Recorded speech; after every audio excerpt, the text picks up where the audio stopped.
tahun ini Jawa Barat terbebas dari premanisme.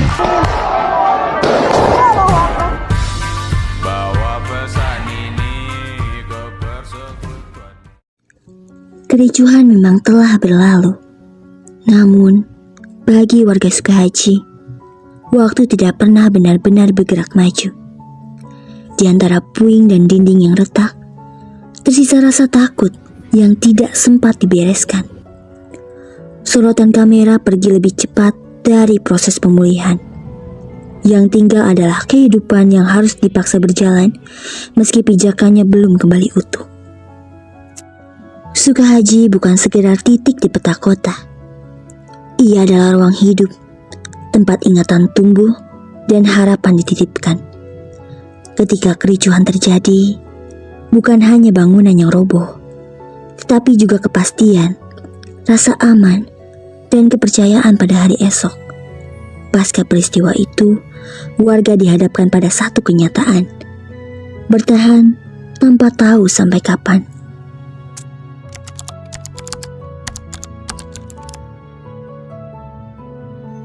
Seharian biasa pagi-pagi ke pasar, kan tetehnya biasa jualan tiap hari, jualan mie kayak mie gacoan tiap sore. Biasa jualan pagi-pagi ke pasar, urus anak kan sekolah. Tapi setelah kericuhan mah aduh, jualan keganggu, penghasilan pun jadi penghasilan juga ya. Turun drastis. Anak-anak juga kan kasihan, banyak yang trauma apalagi kalau udah ngeliat api. Anak teteh mah dijeritan. Berarti psikis anak juga terganggu ya? Iya, bukan lagi terganggu banget. Tapi kalau misalkan ada orang asing yang masuk itu, mereka trauma kah atau gimana? Kalau melihat orang mah biasa aja, cuma kalau udah Ada yang hitam-hitam kayak ormas masuk ke lahan baru. udah anak-anak teh mulai kan udah tahu ya. Sampai anak teteh nu kecil lebih ibu ada apa, ada ormas. Nah, sampai kayak gitu. Anak kecil tahu ormas. Trauma tidak selalu hadir dalam bentuk tangisan atau jeritan. Ia hidup dalam kewaspadaan yang berlebihan, dalam tidur yang tak lagi nyenyak, dan dalam anak-anak yang belajar mengenal takut lebih cepat dari seharusnya. Ruang sosial yang dulu hangat, kini dipenuhi kehati-hatian. Kericuhan meninggalkan bekas yang tak kasat mata, namun menetap lama. Semuanya. Pendidikan juga kan, Pendidikan kan itu keganggu, diliburkan kan ya. sekolah jadi diliburkan kan sekolahnya dekat di sini, di dekat Indomar di depan jalan. Kan pas kejadian kan langsung ditutup sekolah juga berapa hari, 2 hari gitu langsung diliburkan sekolah karena takut kan. Soalnya mereka mah nyerang nanti jadi kemana-mana gini teh. Iya. Berarti itu anak-anak diliburkan sekolah udah berapa bulan? Kalau ada penyerangan suka diliburkan sama gurunya. Tapi kalau misalkan nggak ada penyerangan mas, sekolah seperti biasa. Sekolah. Iya. Tapi mereka sekolah juga belum ada tenang ya? Iya, kan kebanyakannya sekolah juga di sana ya. Kebanyakan kan anak-anak yang di belakang. Bahkan kalau kakak pengen tahu ya, yang bertahan di sini yang anak-anak sekolah banyak yang dibully. Oh ini Iya. si Sukahaji melawan. Iya, kasihan. Si Sukahaji melawan gitu, Kasihan. di sekolahnya. Di tengah situasi yang belum pulih, pendidikan ikut tersendat. Anak-anak berangkat ke sekolah dengan beban yang tidak tercatat di buku pelajaran. Trauma, jarak, dan keterbatasan ekonomi menjadi penghalang yang sunyi. Padahal, pendidikan seharusnya menjadi jalan keluar, bukan korban berikutnya dari sebuah kericuhan. Ekonomi apalagi kan orang-orang di sini udah pada nggak ada. Ini warung ini nih, mamahnya udah nggak bisa jualan sekarang. Karena memang udah siapa yang mau belanja, udah nggak ada orang-orangnya. Turun drastis Jadi banget. mana ini suami-suami kan Suami begadang. bergadang tiap hari nggak bisa tidur, mau Jadi- kerja gimana? Udah amat tiap malam kita nggak bisa tidur. Kalau denger ada yang kertak di atas, dilempar tiap malam teh. Bagi sebagian warga, kericuhan berarti kehilangan sumber penghidupan.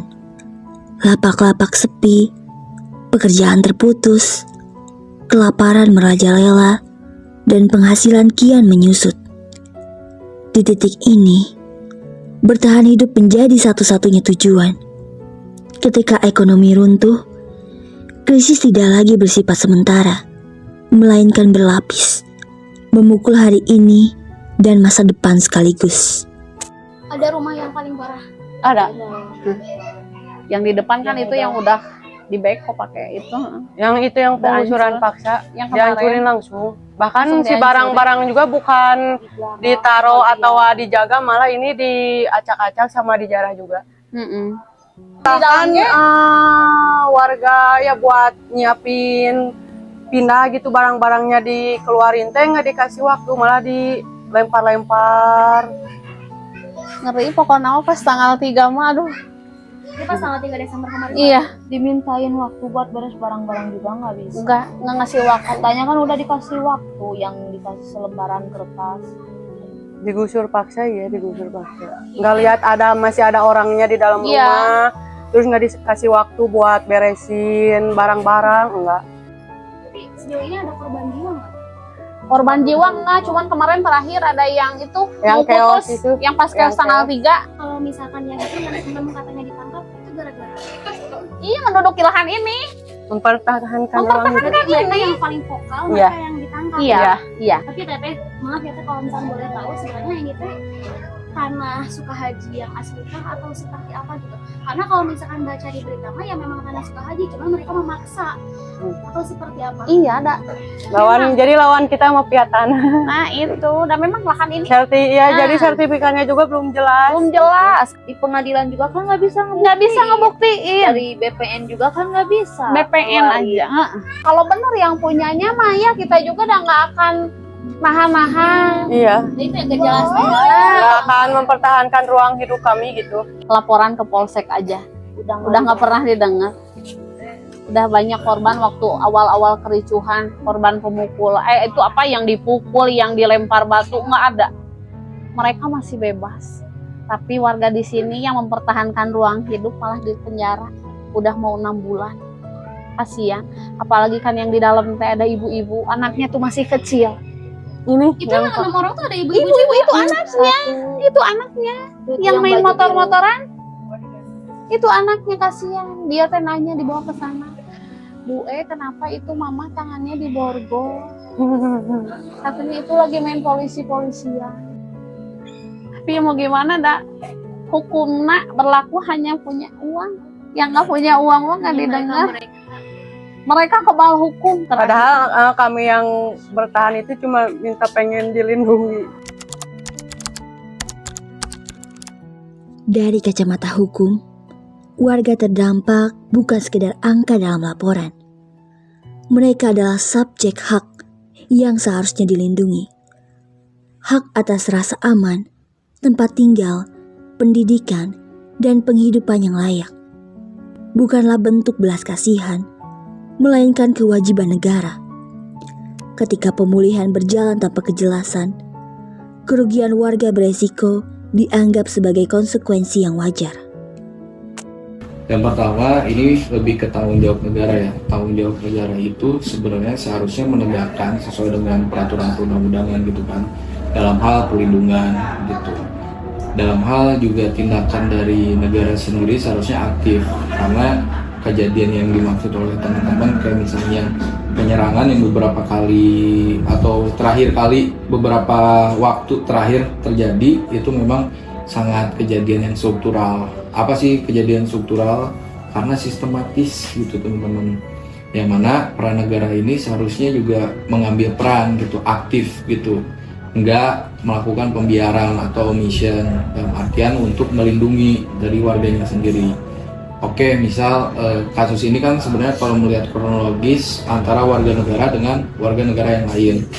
Di mana peran negara ini seharusnya ada di tengah untuk memediasi gitu kan, untuk menyelesaikan permasalahan di antara warga negara ini, karena kalau melihat konfliknya ini horizontal, tapi kalau melihat lebih dalamnya ini ada ketimpangan dalam hal struktur sosialnya sendiri, struktur sosial, ekonomi gitu kan, dari warga dengan pihak yang lainnya gitu kan, pihak Yunus. Kalau misalnya teman-teman udah baca gitu kan kasus Sukahaji itu antara warga dengan siapa sih kayak gitu. Ketimpangan juga ada relasi kuasa di situ, relasi kuasa yang memang menyoroti ada lawan dari warganya sendiri memang memiliki kekuatan dari segi ekonominya, sedangkan dari warganya sendiri ya tidak gitu. Seharusnya negara juga aktif di sana untuk memberikan pertama perlindungan, yang kedua adalah kepastian hukum. Perlindungannya apa? Aktif ketika misal berperan mencari siapa sih pelaku. Dalam hal penyerangan kemarin gitu ya, di bulan Desember juga ada kan kalau nggak salah kan, Desember atau November ya, aku lupa tuh. Nah itu juga harus aktif juga di sana, mencari dengan perangkatnya gitu kan, bawahnya seperti apa, perangkat keamanannya, aparat negara, mau itu satpol ataupun pihak kepolisian gitu kan, karena mereka yang memang memiliki fungsi gitu kan sebagai representasi dari negara gitu kan, untuk berperan aktif dalam penegakan perlindungan hukumnya gitu kan bagi warga. Karena konteksnya kan warga ini kan diserang gitu kan oleh beberapa orang pelaku yang kami juga sebenarnya nggak tahu gitu kan siapa orang-orangnya gitu, tapi secara gamblang kami sebagai pendamping hukum gitu ya dari warga, khususnya Forum Sukahaji Melawan, bagi warga yang bertahan itu tuh memberitahukan informasi kalau misalnya yang melakukan itu adalah atas nama PT Ekspresi Jaga Nusantara kalau nggak salah, karena ada suratnya itu yang berisi himbauan untuk warga mengosongkan karena tanah ini ya dikuasai lah oleh PT Ekspresi ini gitu. Nah, seharusnya menimbang hal itu berarti seharusnya aktornya udah diketahui, tapi bagaimana sih penegakan hukumnya seharusnya kan diselidiki lebih dalam, karena ini kejadiannya itu adalah konteksnya penyerangan. Aduannya itu bukan hanya pelaporan, tapi harus ada peran negara juga untuk aktif siap menangkap pelakunya gitu, karena ini juga warga negara Indonesia gitu kan, meskipun di samping masalahnya itu belum selesai kayak gitu. Jadi sebenarnya harus berperan aktif sih menjalankan perlindungan terhadap warga negaranya sendiri, itu yang pertama. Terus ya memenuhi lah kayak misalnya berperan aktif juga, karena beberapa kali kami selaku pendamping dari warga sendiri ingin sebelum kejadian, kan di kasus Sukahaji sekarang ini tuh ada 2 kejadian, perdata dan juga pidana kayak gitu kan. Perdatanya itu kaitannya dengan kasus lahannya sendiri kayak gitu. Lahannya sendiri itu beberapa kali warga meminta permohonan informasi ke negara, dalam hal ini representatifnya itu ke ATR BPN dan juga ke kelurahan. Tapi balasan ATR BPN dan juga kelurahan tidak memberikan solusi. Apa yang diminta oleh warga? Meminta informasi kalau misalnya tanah yang tercatat di wilayah warga ini tuh tanah siapa, apakah udah terdaftar atau tidak. Tapi dijawab oleh ATR BPN-nya ini secara normatif kalau ini tuh adalah informasi yang diminta adalah informasi pribadi, tidak dapat dipublikasi dan sebagainya lah. Nah itu yang ke ATR BPN. Terus yang ke kelurahan kita juga minta informasi sejarah tanah di situ kayak gimana kayak gitu. Tapi jawaban dari kelurahan tidak tahu. Ada 3 pertanyaan kita tanyakan sejarah tanah. Terus ya sebenarnya mah intinya mah sejarah tanah, tapi mereka tuh ngejawabnya tuh nggak tahu gitu. Seharusnya kan kelurahan sebagai representatif dari negara sendiri itu mengetahui kan bagaimana sih sejarah tanah di sana, siapa yang menempatinya, bahkan kan punya data mungkin kan siapa aja yang punya SM dan sebagainya gitu. Tapi jawabannya tidak tahu kayak gitu. Sebenarnya lebih kepada menjalankan peran-perannya lah gitu, institusi-institusi negaranya jangan berpihak sebelah gitu. Oke, misal kita secara umumnya misalnya pihak lawan dari warga ini tuh punya SHM, tapi kan perlu dipertanyakan SHM ini tuh benar atau tidak, sah atau tidak, prosedurnya ada atau tidak. Karena dalam hal penerbitan SHM itu harus clear and clean gitu, tidak ada permasalahan di tanah tersebut atau sengketa sehingga dapat terbit lah SHM misal kayak gitu.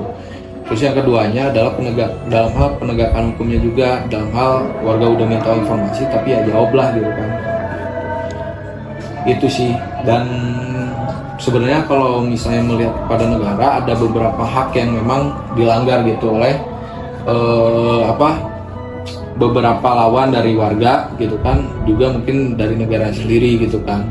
Kalau melihat kejadian penyerangan kemarin membaca kronologisnya dan kami juga terlibat langsung turun ke lapangan, itu tuh ada pembiaran dari negara. Pembiarannya apa? Kejadian penyerangan itu mulai dari pukul 10, tapi pihak kepolisian dan keamanan baru datang itu pukul 5 sore. Jadi 7 jam mereka berkonflik gitu kan, diserang sampai ada korban gitu kan, ada yang patah juga gitu kan, kena sabetan, ada yang bocor juga kepala, ada yang dirusak rumahnya juga kan kayak gitu. Dan pihak kepolisian itu hadirnya itu telat, atau memang udah mengetahui tapi tidak turun ke lapangan langsung. Itu dugaan kami, karena ketika kami ke lokasi dari siang juga kami ke lokasi, di situ memang udah ada polisi. Cuman beberapa tidak mengerahkan gitu kan, tidak mengerahkan keamanannya untuk melindungi warga gitu misal. Mengerahkan itu ketika warga dengan pihak lawan ini bentrok dan sampai dengan ke jalan. Jalannya terblokir gitu kan, karena ada bentrokan, mereka baru turun.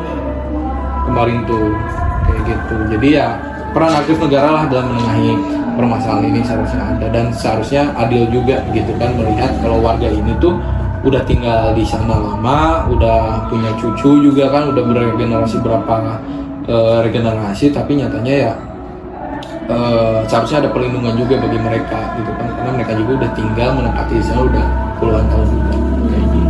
Di dasar hukum dan hak itu sangat berkaitan erat, karena hak-hak yang dilanggar ini yang pertama hak atas ruang hidupnya, terus yang kedua adalah hak atas kebebasan dan keamanan pribadi, yang ketiga ya mungkin kurang lebihnya itu sih kalau melihat kondisi yang kemarin ya. Pertama hak atas ruang hidup kan itu diatur juga di Undang-Undang Dasar gitu ya, pasal 28H dan 28G. Lalu hak atas kebebasan dan keamanan pribadi juga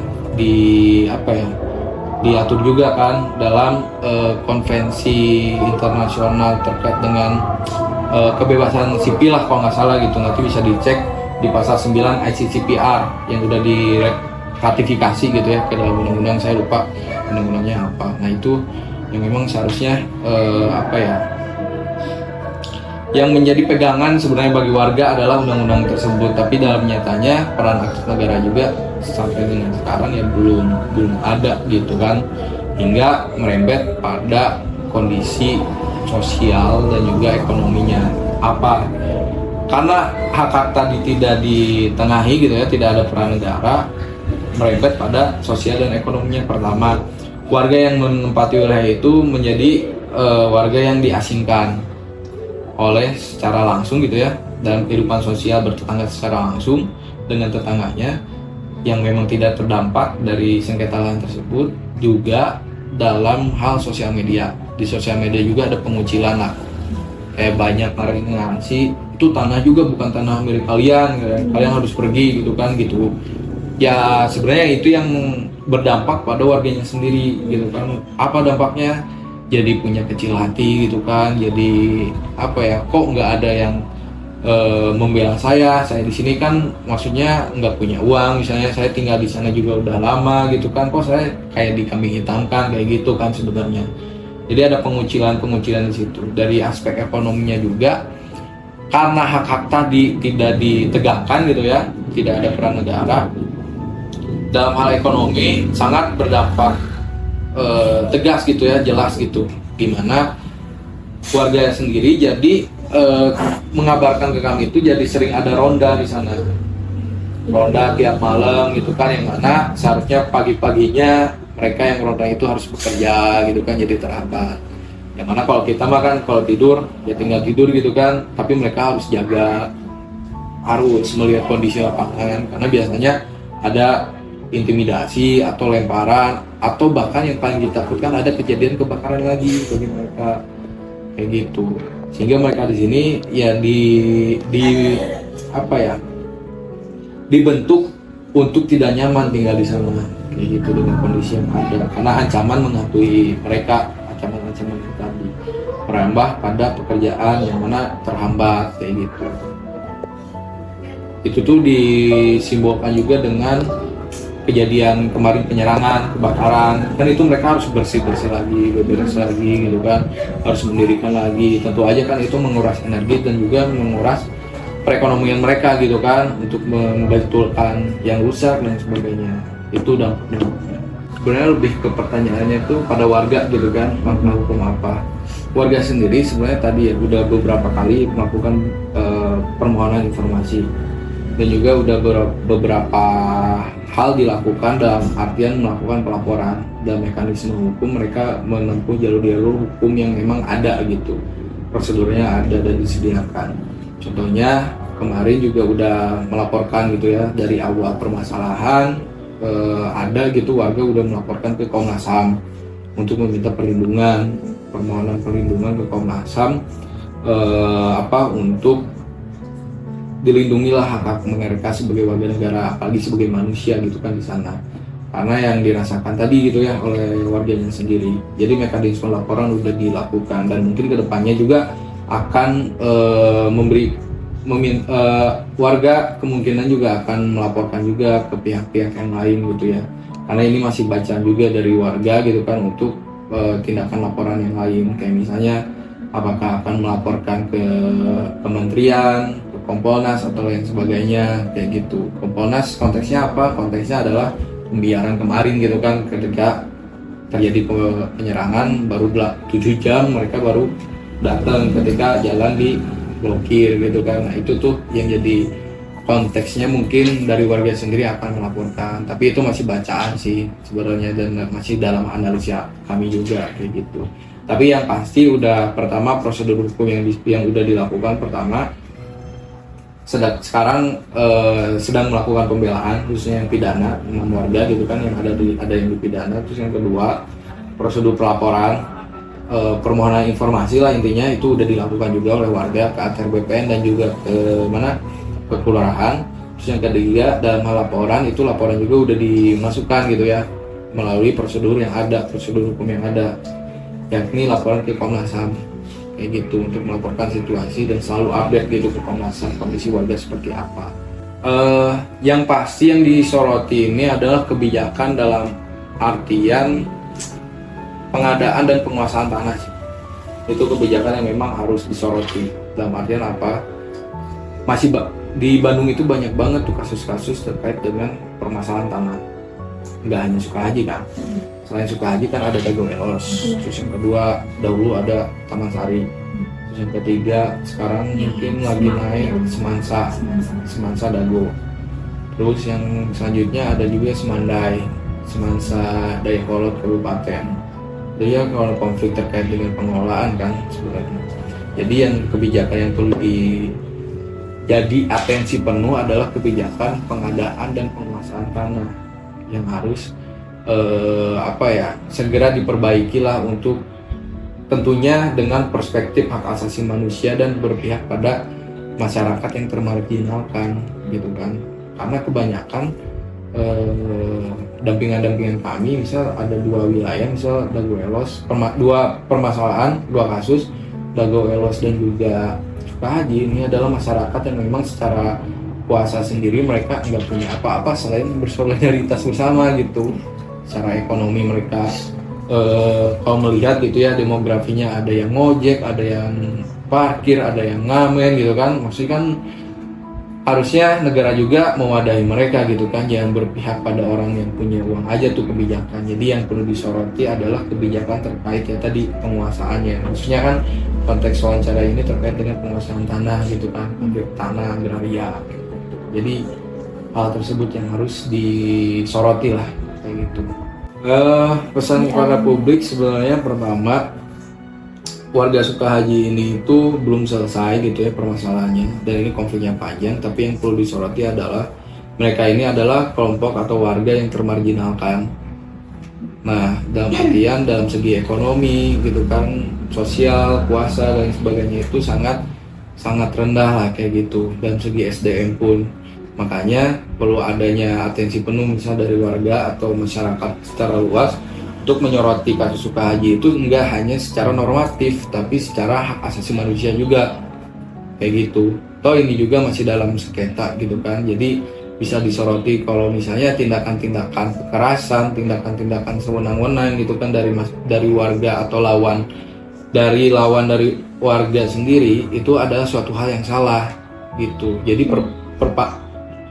perspektifnya itu bukan hanya sebatas normatif SHM ada dan sebagainya, tapi dilihat juga dari sejarahnya gitu kan, penguasaannya, siapa yang lebih lama gitu kan, penguasaan secara fisik dan sebagainya gitu kan, itu perlu dilihat khususnya dalam hal hak asasi manusianya. Mereka juga manusia, punya hak-hak juga gitu kan, makanya itu perlu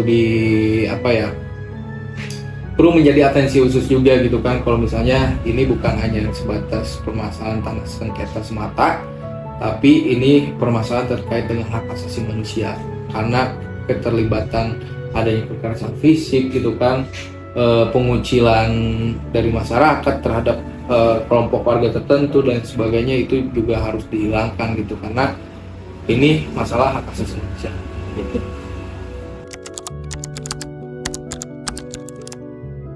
Merespon konflik yang sedang terjadi di Sukahaji, rasa-rasanya ini sudah berlarut-larut sangat lama. Dimulai dari intimidasi yang dilakukan oleh oknum-oknum tertentu, dimulai dari kebakaran pada malam hari, intimidasi, dan juga penjarahan, penggusuran, dan juga penjarahan secara paksa. Hal ini terjadi karena pemangku kebijakan tidak hadir secara langsung ketika konflik sosial masyarakat terjadi. Rasa-rasanya konflik ini sudah menjadi point center oleh beberapa kampus di Jawa Barat, khususnya kampus di Kota Bandung, yang mengupayakan hal tersebut direspon oleh pemangku kebijakan, tapi hasilnya nihil. Dan rasa-rasanya yang perlu hadir dalam konflik ini adalah aparatur penegak hukum, yang dimana ini sudah melakukan pelanggaran HAM yang dilakukan oleh oknum-oknum tertentu. Imbas dari konflik yang sedang terjadi dimulai dari pendidikan, yang dimana TK, SD, SMP, dan juga SMK itu menjadi imbasnya, yang dimana itu akan dilihat dari kajian-kajian dan juga di media, itu akan terkena imbasnya dan juga akan tutup. Itu akan menjadi suatu perbincangan yang sangat hebat kalau misalnya ini direspon oleh pemangku kebijakan. Dan juga dilihat dari segi ekonomi, kepala-kepala rumah tangga ini menjadi tidak bekerja dikarenakan harus menjaga 1x24 jam seharian penuh, dikarenakan intimidasi yang dilakukan oleh oknum-oknum tertentu tidak hanya kepada orang-orang dewasa ataupun remaja, tetapi terhadap anak-anak kecil. Dan juga rasa-rasanya konflik ini seharusnya cepat diselesaikan oleh pemangku kebijakan yang seharusnya hadir sebagai garda terdepan dan melakukan upaya-upaya tersebut. Seperti itu.